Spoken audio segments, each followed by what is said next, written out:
Hello dear student, this is Kumar Keshav from IIT factory. और आज के इस वीडियो में हम लोग एक काफ़ी फेमस प्रॉब्लम रोटेशनल डायनामिक्स का करने वाले हैं, जिसका नाम है फॉलिंग रॉड प्रॉब्लम। एक रॉड जब फॉल करता है तो उसके किसी पॉइंट का क्या वेलोसिटी होता है, उसके अंदर क्या डायनामिक्स चलते रहता है।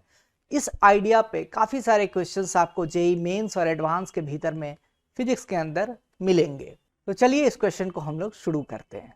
स्टूडेंट्स, आप यहां देख सकते हैं क्वेश्चन में कह रहा है uniform thin rod of mass m and length l is standing on a smooth horizontal surface. इसका आप फिगर पहले बना ले, वो ज्यादा अच्छा रहेगा। लेट अस सपोज कि ये हमारा हॉरिजॉन्टल सरफेस है और यहाँ पे जो रॉड है हमारा कुछ ऐसे यहाँ पे स्टैंड कर रहा है।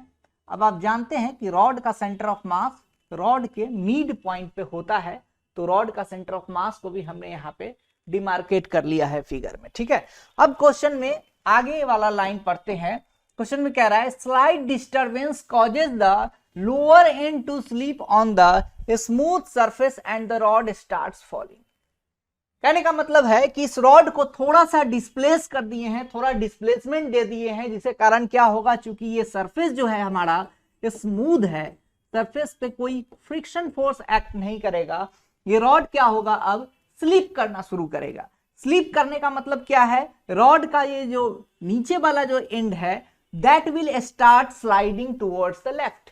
तो कुछ टाइम इंस्टेंट के बाद अगर आप इसका फिगर बनाना चाहेंगे तो वो कुछ आपका बच्चे ऐसा फिगर बन जाएगा। ये हमारा रॉड रहेगा, इसका सेंटर ऑफ मास यहां होगा। अब सवाल आता है कि सर आप कैसे कह दिए कि इसका सेंटर ऑफ मास वर्टिकली जा रहा है, इसका सेंटर ऑफ मास आगे चाहे पीछे क्यों नहीं हो सकता है?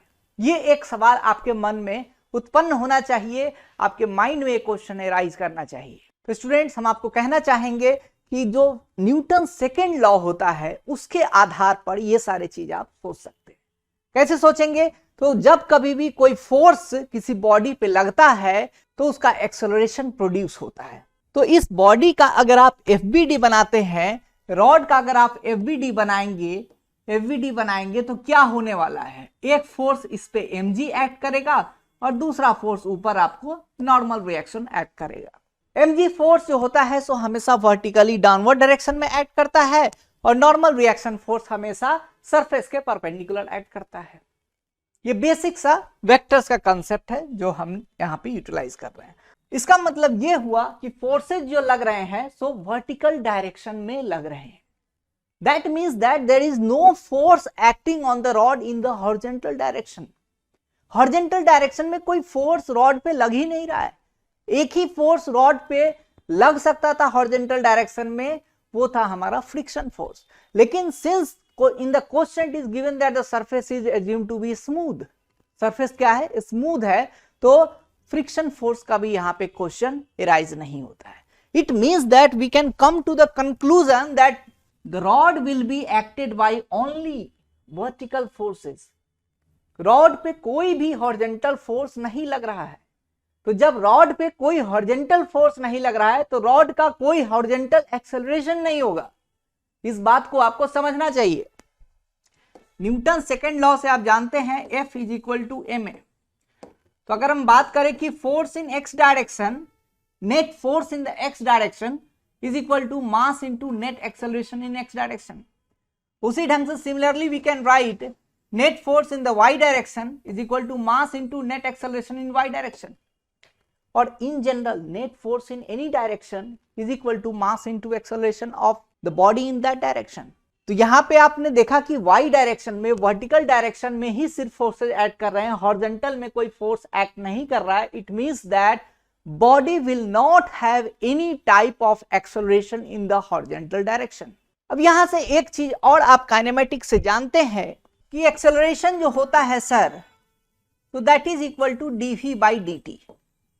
dv बाई dt मतलब क्या हो गया, rate of change of velocity with respect to time. तो यहां पे तो सर ax जीरो होने वाला है, ax क्या है, जीरो होने वाला है। तो इसका मतलब क्या है, dvx बाई dt भी जीरो होगा। इट मींस व्हाट, कि vx क्या होगा, कांस्टेंट होगा। vx कांस्टेंट होने का मतलब क्या है, velocity of centre of mass in x direction will be constant. अब इनिशियली चूंकि बॉडी रेस्ट पे था, रॉड रेस्ट पे था, तो सेंटर ऑफ मास भी उसका रेस्ट पे था, तो सेंटर ऑफ मास का हॉरिजॉन्टल कंपोनेंट भी रेस्ट पे था, वर्टिकल कंपोनेंट भी रेस्ट पे था, और चूंकि हॉरिजॉन्टल डायरेक्शन में कोई फोर्स नहीं लग रहा है तो हॉरिजॉन्टल डायरेक्शन में कोई एक्सेलरेशन नहीं आएगा। It means that centre of mass will not move in the x direction. इसका मतलब यह हुआ कि हम इस बात को कंक्लूड कर पाए हैं कि अगर फोर्सेज हमारा किसी भी बॉडी पे किसी भी डायरेक्शन में अगर जीरो है, नहीं लग रहा है, और बॉडी इनिशियली रेस्ट पे था, इसका मतलब कि उस डायरेक्शन में बॉडी का डिस्प्लेसमेंट नहीं होगा। इसी बात को हमने ये दोनों तरह से समझा है। फोर्स बराबर ma निकालकर ये साबित किया कि भाई एक्सेलरेशन जीरो होगा। जब एक्सेलरेशन जीरो होगा तो dv/dt जीरो होगा, ax जीरो हो गया, मतलब vx कांस्टेंट हो गया। और सिंस vx बराबर जीरो था, vx इनिशियल जीरो था, vx इनिशियल अगर जीरो था तो vx फाइनल भी क्या होगा बच्चे, जीरो होगा।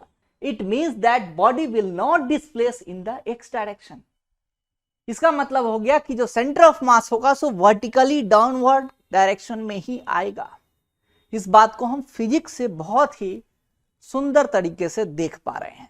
तो चलिए हम लोग आगे बढ़ते हैं इस क्वेश्चन में। तो हमें निकालना है find the velocity of centre of mass of the rod at the instant when it makes an angle theta with the horizontal. तो कहने का मतलब है कि जब हॉरिजॉन्टल डायरेक्शन था, हॉरिजॉन्टल डायरेक्शन से जब एंगल थीटा रॉड बनाएगा तो उस समय रॉड का सेंटर ऑफ मास का वेलोसिटी कितना होगा, यही तो पूछ रहा है। Find the velocity of centre of mass of the rod at the instant when it makes an angle theta with the horizontal. मतलब रेड वाला पोजीशन से जब ग्रीन वाले पोजीशन पे रॉड जाएगा तो रॉड का सेंटर ऑफ मास का वेलोसिटी क्या होगा, यही तो क्वेश्चन में आपसे पूछा जा रहा है। तो कैसे निकालेंगे सर, कौन सा फॉर्मूला यूज करेंगे? सिंपल सा लॉजिक है बच्चे। कभी भी कोई बॉडी ऊपर से नीचे जाए, नीचे से ऊपर जाए, अगर सेंटर ऑफ मास का डिस्प्लेसमेंट हो रहा है वर्टिकली, वहां पे 99.99% में आपको वर्क एनर्जी एंड पावर का इस्तेमाल करना पड़ता है। कंजर्वेशन ऑफ एनर्जी आप वहां पे इस्तेमाल करेंगे। तो बच्चे अब देखिए यहां पे कैसे हम कंजर्वेशन ऑफ एनर्जी यहां पे लगाएंगे। इस चीज को भी देखने के लिए पहले आपको रोटेशन का जो बेसिक कॉन्सेप्ट है वो चीज आना चाहिए। तो अगर आपको रोटेशन का बेसिक कॉन्सेप्ट नहीं पता है तो यहीं पे आप सीख लो, इस चीज को बहुत काम आएगा। इसको हम लोग आगे के लेक्चर में भी देखेंगे, रोटेशन चैप्टर जब करते रहेंगे तब। लेकिन अभी चूंकि ये क्वेश्चन में इसका यूटिलाइजेशन होने वाला है तो मैं यहां पे बता देता हूं। कोई भी बॉडी है दुनिया का, अगर वो किसी पॉइंट के अबाउट प्योर रोटेशन कर रहा है, यहां पे ये हिंज है, ऐसा फिगर बनाने का मतलब हिंज है। हिंज मतलब इस एक्सिस के अबाउट क्या हो रहा है, ये रोटेट हो रहा है, प्योर रोटेशन है इसका, ठीक है। तो इसका जो काइनेटिक एनर्जी लिखाता है, तो काइनेटिक एनर्जी इक्वल टू हो जाएगा half I P omega square. यहां पे जो पी पॉइंट है उसका सेंटर ऑफ मास दोनों लाई कर रहा है। लेकिन इन जनरल अगर हम बात करें कि कोई रॉड है ऐसे और किसी फिक्स पॉइंट पी के अबाउट रोटेट कर रहा है, ये पी पॉइंट के अबाउट क्या है, हिंज है पहले, और ये रोटेट कर रहा है। थोड़े टाइम बाद ये रॉड हमारा ऐसा आ जाएगा, फिर थोड़े टाइम बाद ये रॉड ऐसा आ जाएगा, फिर थोड़े टाइम बाद अगर रॉड ऐसा आ रहा है, ये रोटेट कर रहा है ओमेगा से, then in this case kinetic energy will be same half I P omega square. IP क्या होता है, moment of inertia about the fix point, जिस पॉइंट के अबाउट रोटेशन हो रहा है। प्योर रोटेशन की बात हो रही है यहां पे, we are talking about pure rotation. अब ऐसा ही चीज अगर आप देखो कि सर प्योर रोटेशन अगर नहीं होता है, अगर मान लीजिए कि जनरल मोशन होता है, लेट अस सपोज कि कोई बॉडी है, सेंटर ऑफ मास के अबाउट भी घूम रहा है ओमेगा से, ठीक है, और इसका जो सेंटर ऑफ मास का वेलोसिटी है दैट इज वीसीएम, घूम भी रहा है ओमेगा से और आगे भी ट्रांसलेट हो रहा है, चल रहा है। तो इस केस में एनर्जी क्या होगा बच्चे, kinetic energy half M VCM square plus half ICM omega square. यही हमारा मोस्ट जनरल फॉर्मूला है। जरूरी नहीं कि सिर्फ ये डिस्क पे ही लगेगा, रिंग पे ही लगेगा। कोई भी दुनिया का स्ट्रक्चर है, बॉडी है, अगर वो ओमेगा से रोटेट भी कर रहा है और वेलोसिटी ऑफ सेंटर ऑफ मास उसका अगर VCM है, तो half ICM omega square plus half MVCM square करेंगे तो आपका उस बॉडी का टोटल काइनेटिक एनर्जी निकल जाएगा। काफी इंपॉर्टेंट होता है, काफी यूजफुल होता है। इसी क्वेश्चन में हम लोग इसको यूटिलाइज भी अभी आपको करके दिखाएंगे। अब बात करते हैं कि कंजर्वेशन ऑफ एनर्जी सर कैसे निकालें। हमको तो दिखाई ही नहीं दे रहा है कि यहाँ पे कंजर्वेशन ऑफ एनर्जी कैसे लगेगा।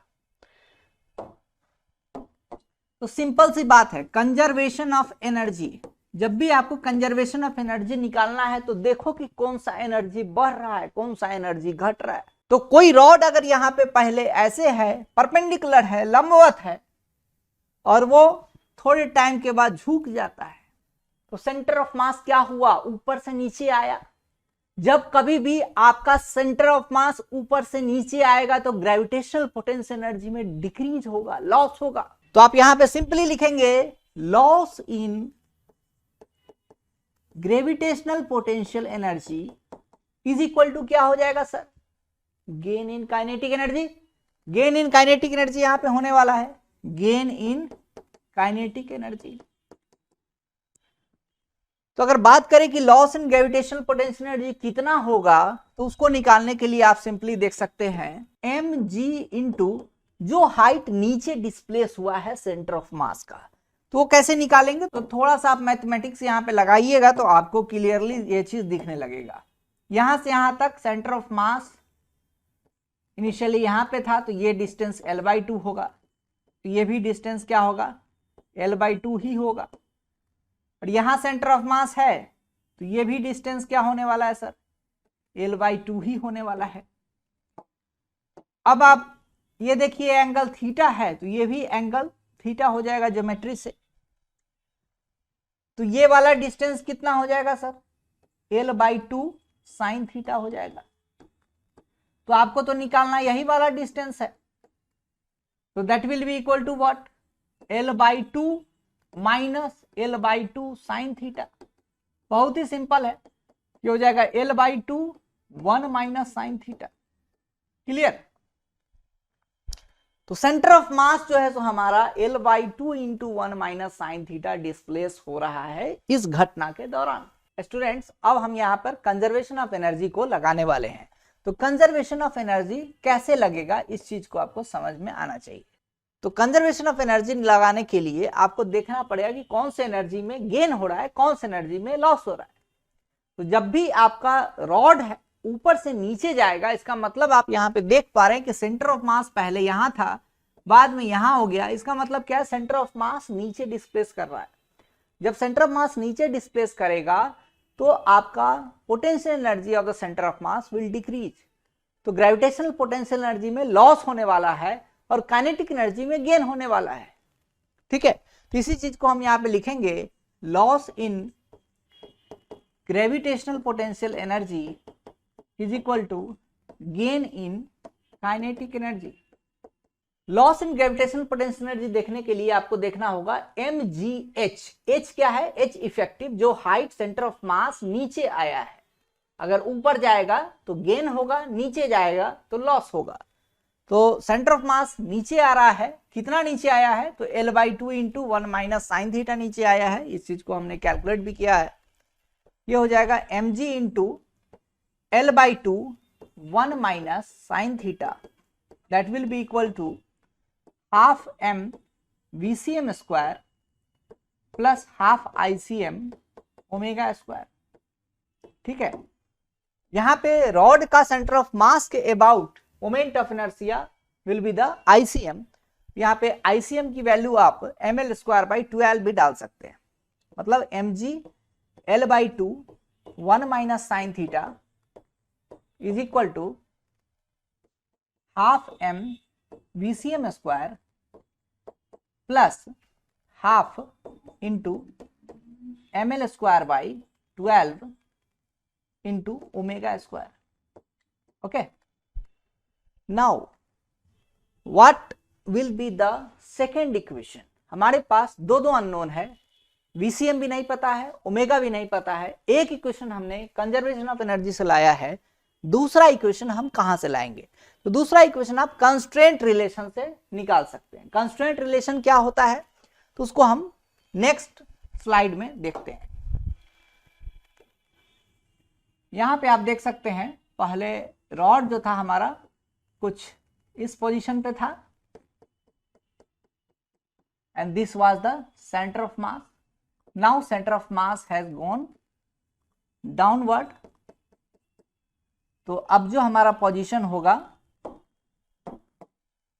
बॉडी का कुछ ऐसा आ जाएगा। ओके, अब आप यहां पे देख सकते हैं, यहां से यहां तक पूरा का पूरा डिस्टेंस है हमारा L/2। अगेन ये वाला भी जो डिस्टेंस है सो L/2 ही है। तो ये जो डिस्टेंस है यहां से यहां तक का जो डिस्टेंस है, सो that will be what you can see it from this very diagram. अगर हम बात करें, यहां आप देखिए ये जो चीज है सो L/2 है, राइट। और यहां से यहां एंगल जो बन रहा है हमारा थीटा बन रहा है, तो ये भी एंगल क्या होगा? थीटा होगा।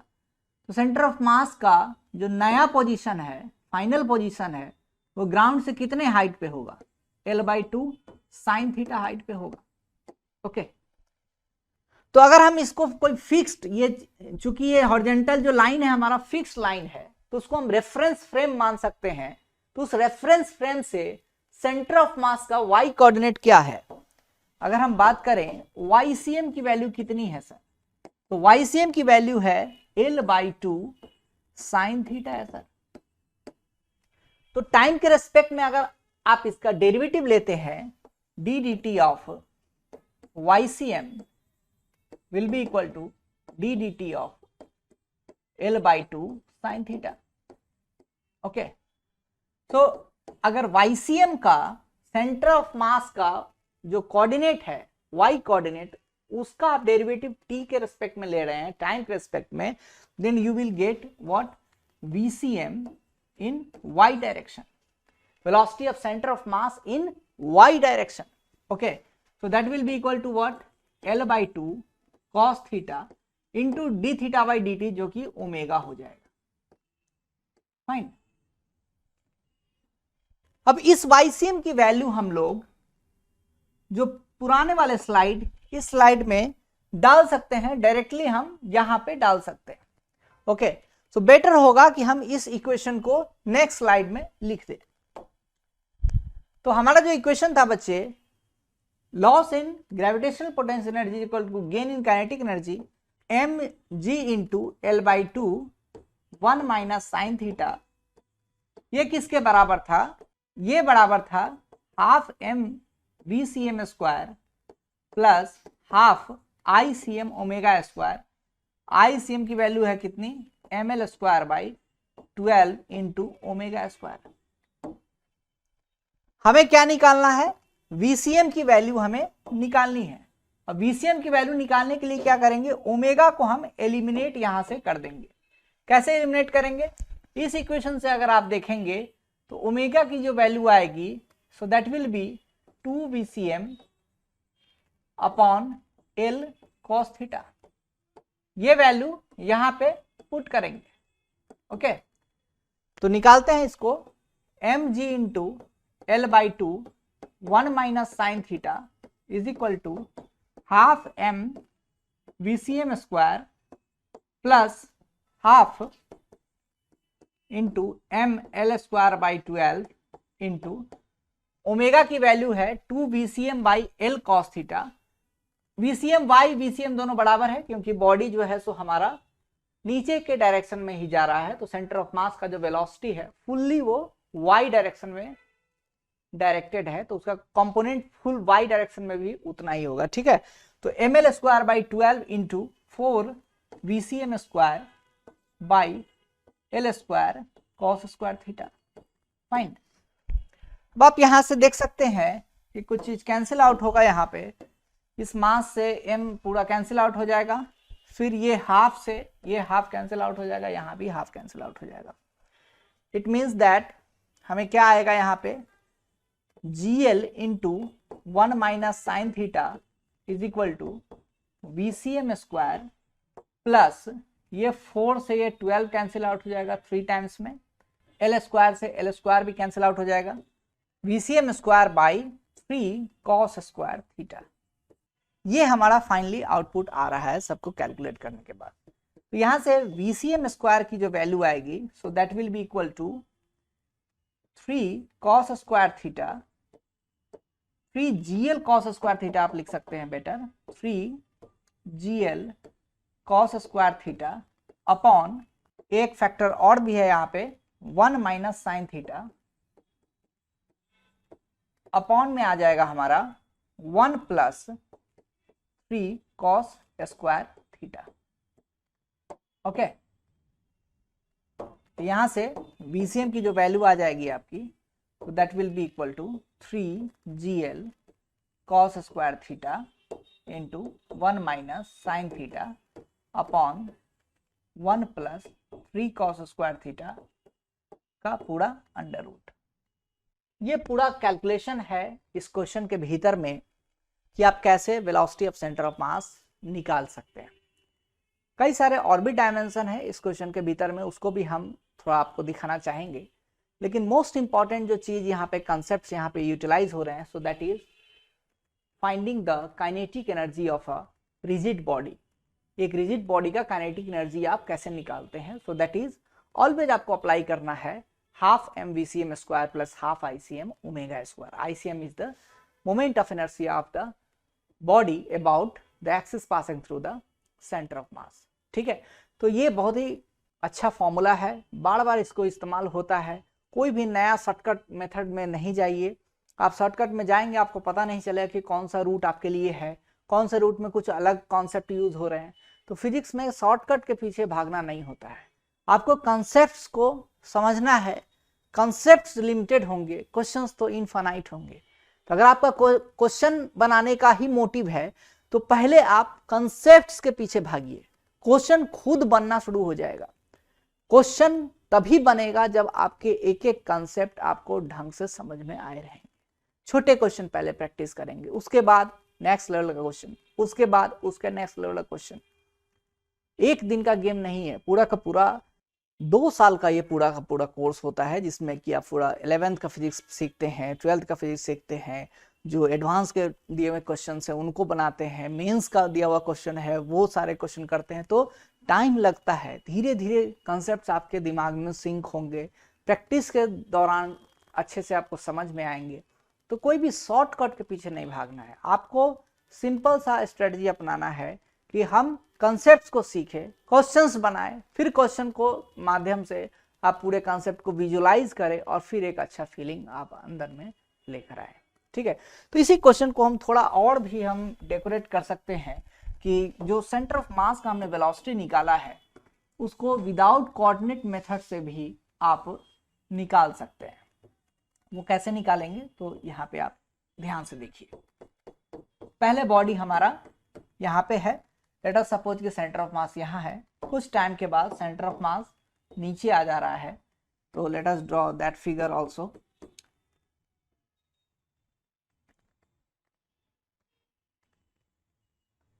अब सेंटर ऑफ मास क्या है हमारा, यहाँ पे आ चुका है। हमें क्या निकालना है, velocity of centre of mass VCM है ना, और ओमेगा में एक रिलेशन निकालना है। तो रिलेशन कंस्ट्रेंट रिलेशन से भी निकल जाता है, वो भी कंस्ट्रेंट रिलेशन था जिसमें हमने आपको कोऑर्डिनेट निकाल के डेरिवेटिव करके दिखाया। एक और तरीका बता रहे हैं जो कि आपको काफी यूजफुल होगा। Without going through that very method you can find the answer. Okay, अब यहाँ पे देखो कि इस पॉइंट का जो सेंटर ऑफ मास है वेलोसिटी VCM से नीचे आ रहा है और ओमेगा से रोटेट भी कर रहा है। इतना आप इंट्यूशन से विजुलाइज कर सकते हैं कि इसका ये वाला जो एंड होगा, सो that will actually slide in this very direction. मतलब इस वाले एंड का जो वेलोसिटी होगा हमेशा हॉरिजॉन्टल होने वाला है। ठीक है, इस वाले एंड का मतलब ए एंड जो है आपका lower and, that will have the velocity always directed in the left direction.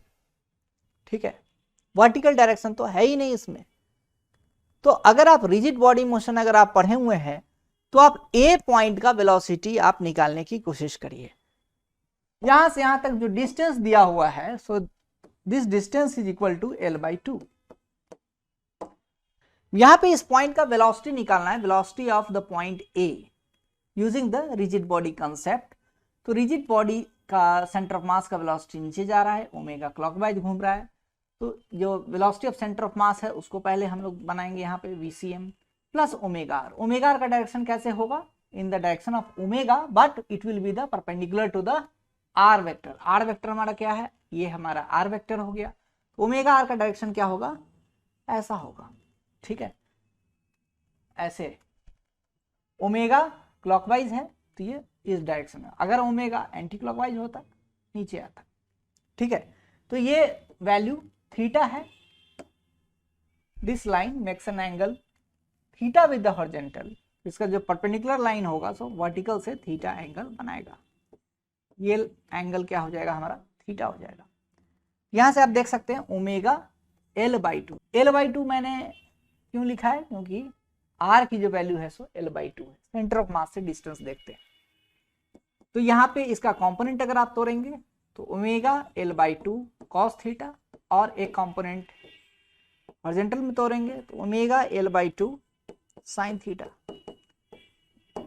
Now we can apply our concept that the point A, which is sleeping on the smooth surface, has only horizontal velocity. So we can say that whatever velocity are present in the vertical direction will automatically cancel out. कैसे cancel out होगा? तो इसका ऊपर में आप देख सकते हो velocity omega L/2 cos theta हो रहा है और नीचे में VCM आ रहा है। तो यहाँ से हम कह सकते हैं कि VCM बराबर जो हो जाएगा तो ओमेगा L/2 cos थीटा हो जाएगा। अब ध्यान से देखिए, पीछे वाले स्लाइड में हम इसको यहाँ पे निकाले हुए थे, ठीक है। कहाँ निकाले हैं? Omega L/2। यहाँ पे आप ध्यान से देखिए कि VCM y बराबर ओमेगा L/2 cos थीटा आ रहा है। सेम चीज हम यहाँ पे निकाल कर आपको दिखा रहे हैं। Just see this very thing, omega L/2 cos theta. तो कभी कभी क्वेश्चंस में आपको ऐसा ट्विस्टिंग रहता है, कुछ कंस्ट्रेंट ऐसा दिया होगा कि किसी भी पॉइंट का वेलोसिटी कंस्ट्रेंट है, मतलब वो उसी डायरेक्शन में मूव कर सकता है, दूसरे डायरेक्शन में मूव ही नहीं कर सकता है। तो क्यों ना हम रिजिड बॉडी के कंसेप्ट से उस वाले पॉइंट का टोटल नेट वेलोसिटी निकाले और फिर जिस भी डायरेक्शन में उसका मूवमेंट हो रहा है उसके परपेंडिकुलर डायरेक्शन में हम वेलोसिटी को कैंसिल आउट करा दें। तो ये भी एक बहुत अच्छा तरीका है। बहुत सारे क्वेश्चन में आपको इस कंसेप्ट का यूज पड़ेगा। तो आज हमने ये क्वेश्चन देखा। तो काफी एक अच्छा क्वेश्चन है, बहुत बार क्वेश्चन इसमें आया है। और इसी क्वेश्चन में एक चीज और भी आपको पूछा जा सकता है कभी भी क्वेश्चन में। लेट अस सपोज कि कुछ ऐसा पूछ लिया कि ये बॉडी जब थीटा एंगल हॉरिजॉन्टल से बना रहा है, then find the velocity of any general point. कोई जनरल पॉइंट और कोई पॉइंट दिया हुआ है, लेट अस सपोज कि यहाँ पे ऐसा है, इनिशियल कंडीशन है और ये फाइनल कंडीशन हमारा ऐसा आ रहा है। तो बोल देगा कि इस वाले पॉइंट को जो कि एक एंड से L/4 डिस्टेंस पे है, तो इसका वेलोसिटी निकालो। इसका वेलोसिटी का कंपोनेंट x डायरेक्शन में क्या है, y डायरेक्शन में क्या है, वो निकाल के बताओ मुझे। तो ऐसा भी क्वेश्चन आपको कभी पूछा जा सकता है। तो सिंपल सी बात है, अगर ऐसा क्वेश्चन आता है तो आप क्या करेंगे, सेंटर ऑफ मास का वेलोसिटी VCM दिया हुआ है, तो यहाँ पे भी सेंटर ऑफ मास का वेलोसिटी को डालेंगे, VCM हो जाएगा। और ओमेगा L जो होता है, तो यहाँ से ओमेगा L की वैल्यू कितनी हो जाएगी, L/2 माइनस L/4 मतलब L/4 हो जाएगी। अब इसके परपेंडिकुलर डायरेक्शन में है ना, मतलब ये लाइन हॉरिजॉन्टल से थीटा बना रहा है तो इसका परपेंडिकुलर लाइन वर्टिकल से थीटा बनाएगा, ठीक है। This will be the omega L/4। तो इसका कंपोनेंट आप निकाल सकते हैं x डायरेक्शन में, y डायरेक्शन में, और फिर उसको आप वेक्टोरियली रिप्रेजेंट करके आंसर देख सकते हैं। होप सो आपको कॉन्सेप्ट्स काफी अच्छे से क्लियर हो गए होंगे, कुछ ना कुछ आपको जरूर सीखने को मिला होगा। तो IT फैक्ट्री को अगर आपने अभी तक सब्सक्राइब नहीं किया है तो सब्सक्राइब करें, वीडियो को जरूर लाइक करें। मिलते हैं हम लोग नए वीडियो में, तब तक के लिए अपना ख्याल रखिए। धन्यवाद।